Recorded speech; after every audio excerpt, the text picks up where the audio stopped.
macam mana rasa duduk seat belakang Alphard SE? Jom. Dia punya pintu ada power door, okay. Dia duduk belakang ni dia punya comfort tu memang macam dia ada pilot seat, so rasa macam duduk dalam private jet. Kaki ada leg rest, boleh straight, lepas tu boleh baring.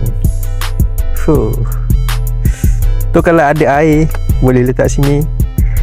Dekat atas ni ada yang ada roof monitor, dan nak tambah pun tak ada masalah. Kat atas ada sunroof. Sebab itulah Alphard ni dipanggil King of MPV, sebab comfort dia ni memang lain macam. So kalau korang nak rasa sendiri, nak test drive Alphard ni, korang boleh DM aku ataupun tekan link dekat bio.